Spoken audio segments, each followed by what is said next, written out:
A poor girl riding her old bicycle crashes into a stranger on a foggy street. But what she doesn't know is that he's a secret millionaire whose life is about to change forever, just like hers. What begins as a painful fall turns into a heart-racing journey filled with unexpected kindness, hidden truths, and a twist that will leave you breathless. Stay with us as a simple moment of misfortune unravels into a love story more powerful than fate itself. If you are new to the channel, then please subscribe to the channel and like the video, and tell us where are you watching from. Now let's jump into the story. Dawn draped Willow Street in silver fog, soft light puddling around the old iron lampposts. Lily Marsh pedaled through the quiet like a breeze given wheels. Her teal bicycle Minty rattled cheerfully over loose stones. The chill nipped her cheeks, yet filled her with fresh energy. Bread aromas drifted from the corner bakery, mixing with damp earth.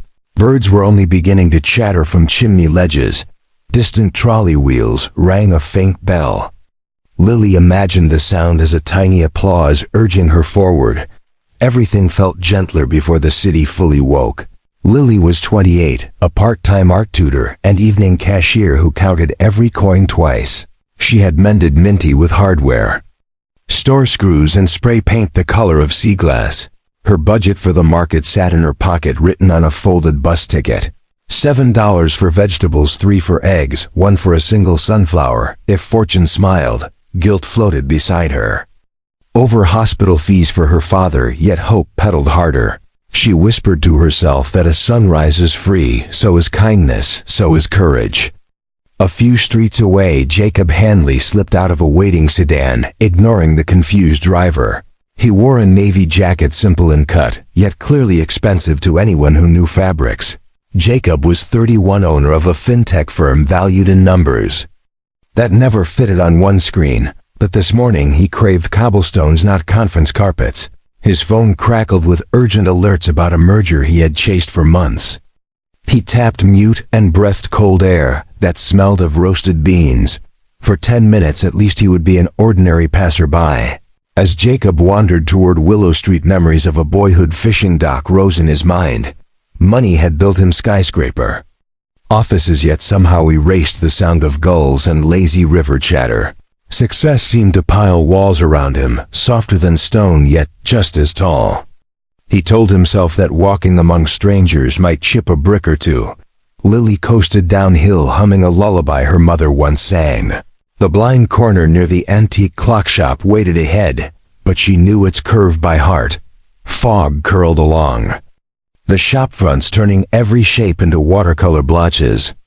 Her thoughts added totals once more: 7.25 for peaches, 4 for carrots. Subtract 1 small fortune for dream tuition. Then through the haze she saw a silhouette step off the curb, phone in hand. Reflex jolted her fingers onto Minty's brakes, which squealed a nervous seagull note. Momentum refused to yield. The front tire brushed Jacob's calf with a muted bump, sending Lily sideways. Apples launched from her bag like red fireworks across wet stone.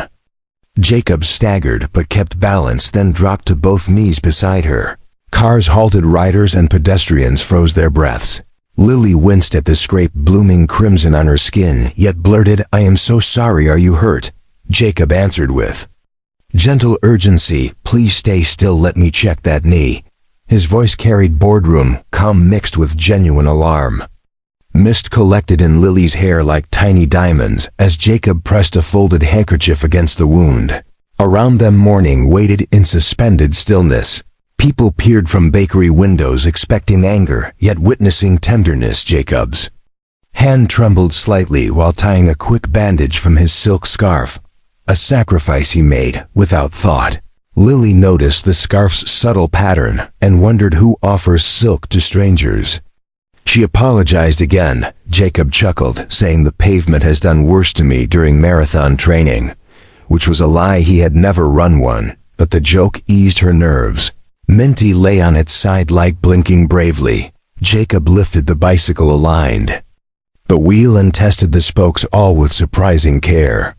Lily's cheeks warmed not from embarrassment, but admiration. For a heartbeat neither spoke.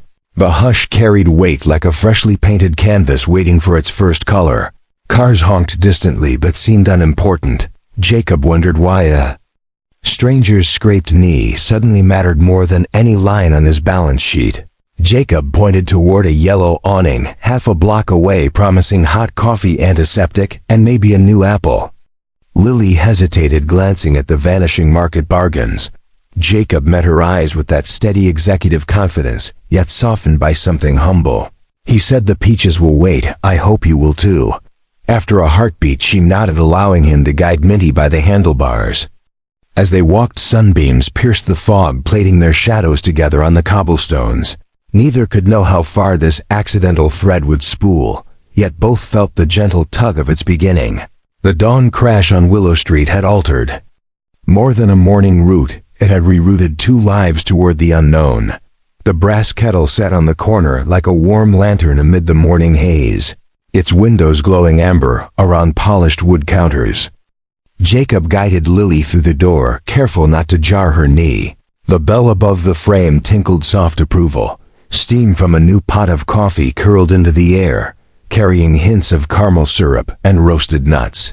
Lily inhaled and felt her nerves loosen. Minty rested against an umbrella stand, looking proud despite a few fresh scratches. The bustle inside was gentle and unhurried, a place where time seemed to stir sugar into itself just a little slower. The barista, a gray-haired woman named Mrs. Donnelly, spotted the gauze around Lily's knee and clucked with kind concern. She fetched a first aid box without being asked and placed it on a corner table. Jacob thanked her with genuine warmth, surprised by how natural generosity felt. He invited Lily to sink into a plush green armchair, promising that coffee would arrive in a blink. Outside, clouds still hovered, but inside, the hanging lamps painted everything with golden calm. Lily's heartbeat began to match the slower rhythm of the cafe clock. Jacob approached the counter, scanning the chalkboard menu, though he already knew what he wanted: 2 honey lattes extra hot and a blueberry scone warmed on a plate. He handed over a sleek metallic card, whose sheen Lily had never seen, though she noticed from across the room. The machine chirped approval before Mrs. Donnelly could read the total. Jacob dropped a generous tip into the jar decorated with cartoon cats. He carried the tray back with steady hands learned from boardroom presentations, yet here the gesture felt more like serving comfort than closing a deal. Jacob knelt so his eyes met Lily's, asking permission before removing the scarf bandage. She nodded, and he dabbed antiseptic that smelled of rain. The sting made her flinch, but she stayed still. He covered the scrape with fresh gauze and tape, every motion deliberate and gentle. Lily had never known a stranger to care so patiently. Gratitude and caution swirled inside her like cream in coffee. To mask the discomfort, Lily spoke about the Saturday market, explaining how $10 became a week of bright meals. She described bargaining with Mr. Sue, whose tomato crates shook when he laughed. She talked of sketching portraits on receipt paper during slow shifts at the checkout lane.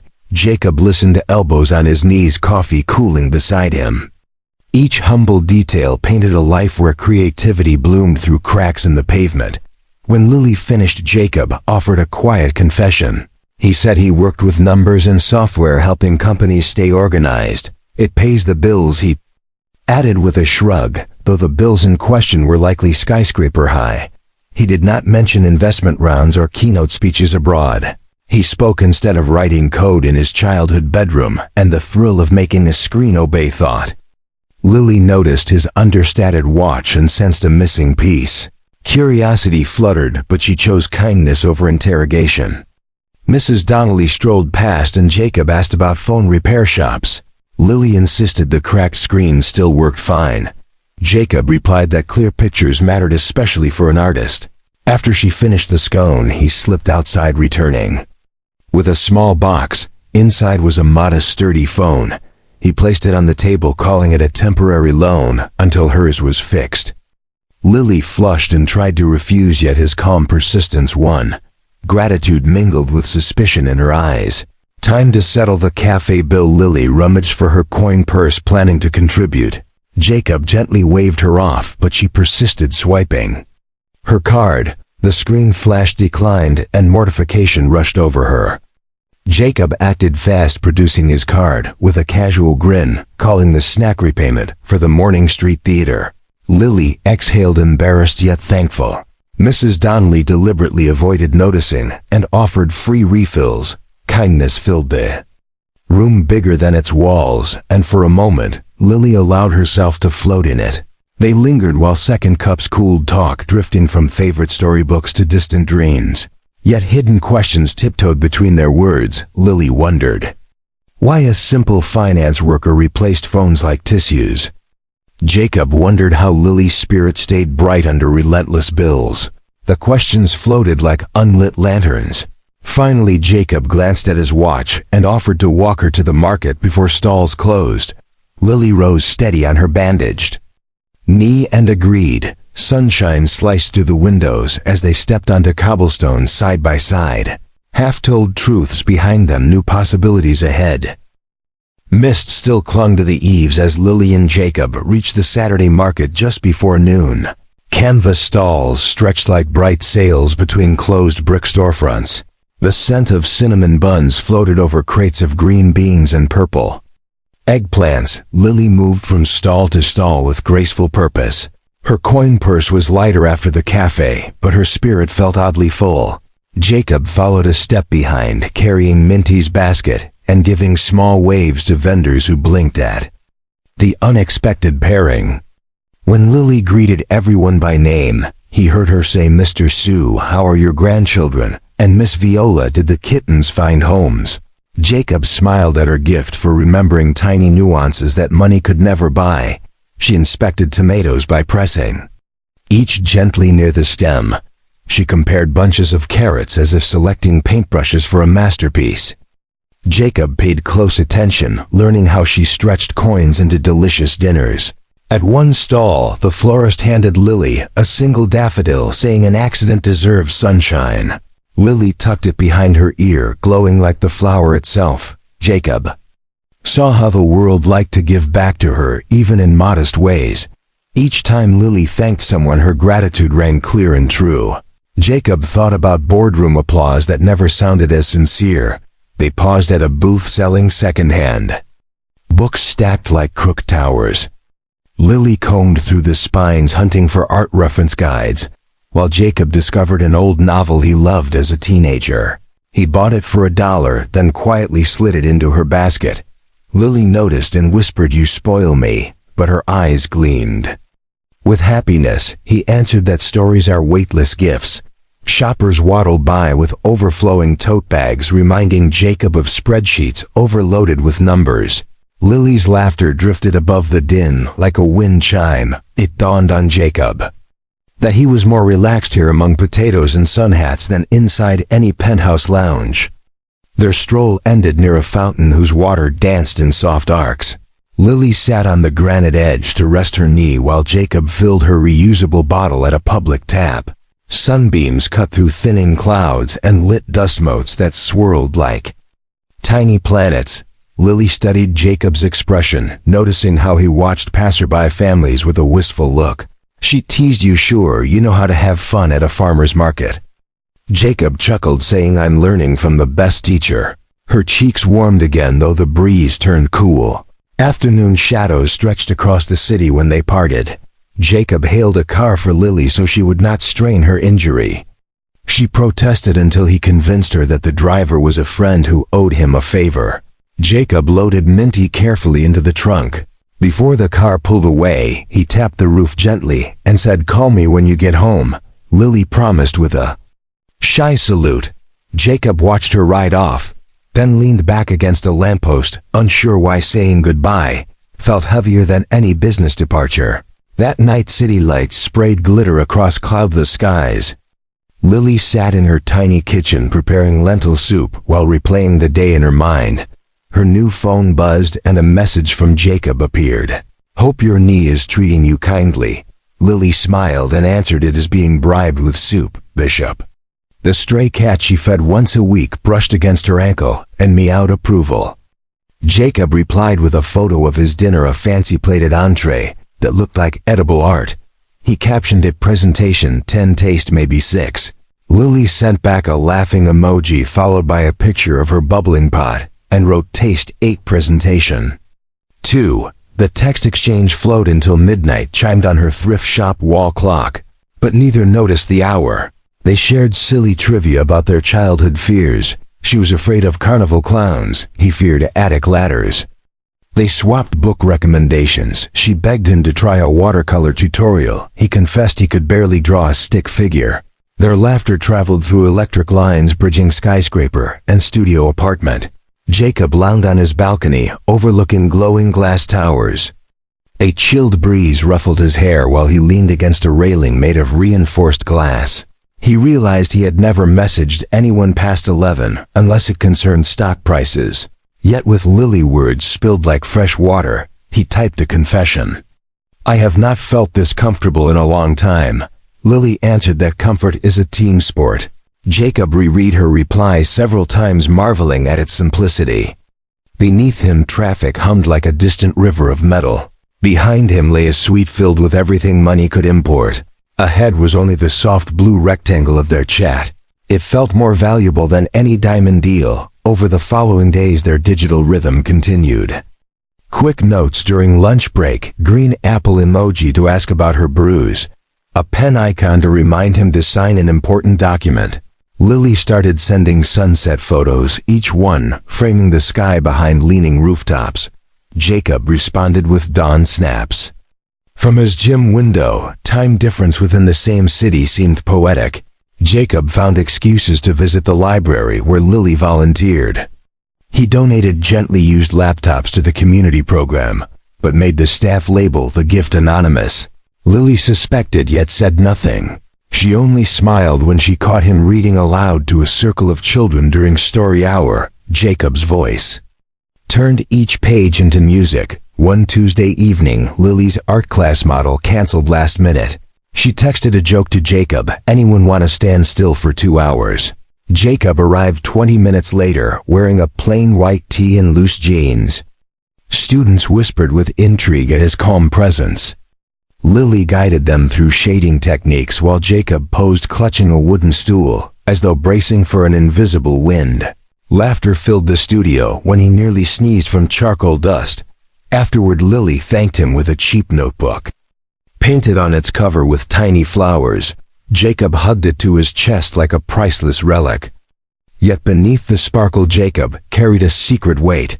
The merger negotiations he had paused were rekindling. Partners demanded his signature to finalize relocation to Singapore. In late hours after their calls, he stared at the contract window on his laptop, then flipped instead to a message thread with Lily. He typed half a confession but erased it. For the first time, profit felt like a rival to possibility. He stood at the edge of a life split by choice, one path paved in gold, the other drawn in chalk pastels. He wondered which would wash away and which would endure. Midnight passed again with their phones glowing like small moons. Lily practiced watercolor swirls on scrap paper, while Jacob described the constellations from his balcony. They agreed. The Little Dipper looked more like a ladle with aspirations. When the call finally ended, they lingered on the goodbye screen, neither wanting to press end.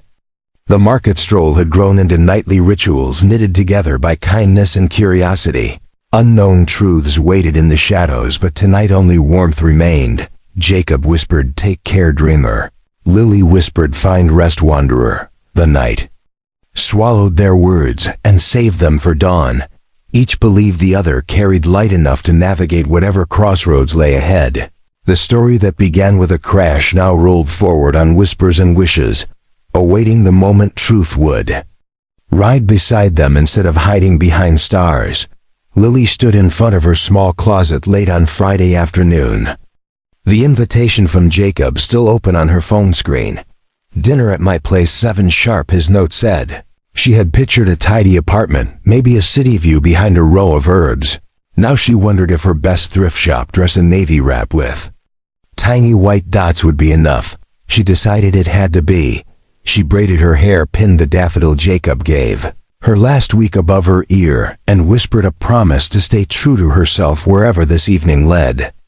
A driver arrived in a sleek sedan whose seats felt softer than any chair Lily owned. As the car climbed winding roads, lanterns flickered on along stone walls. Street after street rose higher until downtown lights spread below like spilled treasure. Lily's heart ticked faster with every turn. When the gate of a hilltop villa swung wide, she drew a silent breath and pressed her palms together. Fountains glittered under garden lamps and tall windows glowed honey gold. The place looked borrowed from a dream that belonged to someone else. Jacob met her at the entrance wearing jeans and a rolled-sleeve shirt. No jacket, no tie, just the smile she recognized from Willow Street. Inside the foyer, marble tiles caught reflections of art pieces Lily had only seen in magazines. Her boots almost squeaked in the hush. Jacob guided her toward a wide terrace where sky met skyline in an endless ribbon of silver. Fairy lights draped the railing, and a small table waited with 2 simple plates of pasta, not fancy towers of food. The contrast between setting and meal felt like a puzzle, yet somehow comforting. Jacob pulled out a chair for her and asked softly, "How is the knee?" Lily bent at once and grinned nearly brand new. "Thank you, doctor." They both laughed, easing some of the weight hanging in the night air. When they finished eating, Jacob leaned forward, elbows on the table. City wind ruffled his hairlight, touched the sadness in his eyes. He said, "Lily, there is something I should have told you much earlier." She listened without speaking. He confessed that the house, the car, the untouched phone bill were his daily normal.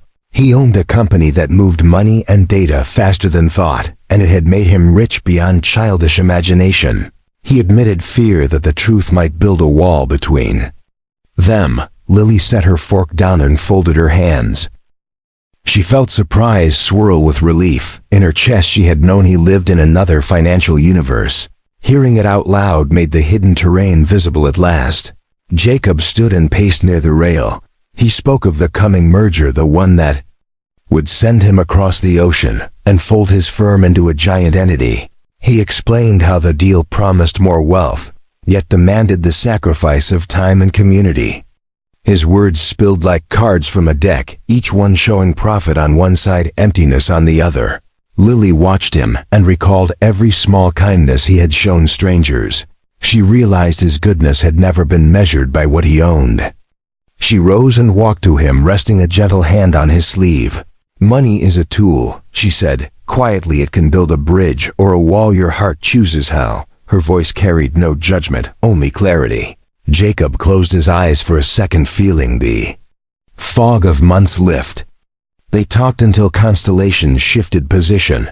At last Jacob pulled out his phone, not to check stocks, but to send a single firm email. He withdrew from the merger, noting personal reasons.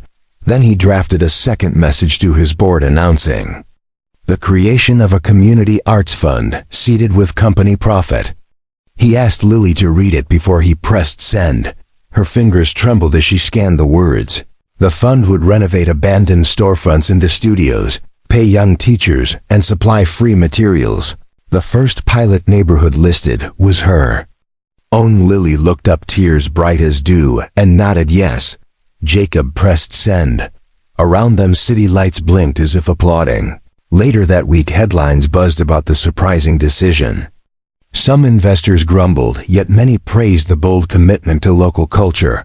Jacob ignored interviews, choosing instead to visit Lily's art class. She had finished a painting titled Serendipity on Willow Street, showing 2 shadowy figures amid swirling fog and apple reds. She hung it in a small gallery show and set a modest price. Collectors bidded far beyond her number, and Lily accepted. The next morning she marched to the same bank where Jacob had just opened the arts fund account and deposited every dollar. The teller raised brows while Lily simply smiled, saying, "Good seeds need good soil." Spring broke open, and the first project of the fund became a public mural on the side of an old factory.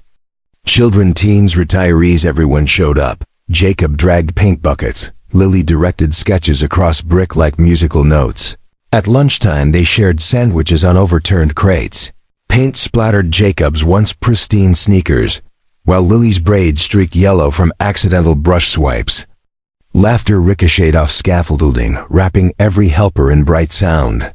Reporters arrived, but Lily asked them to focus cameras on the kids, not the donors.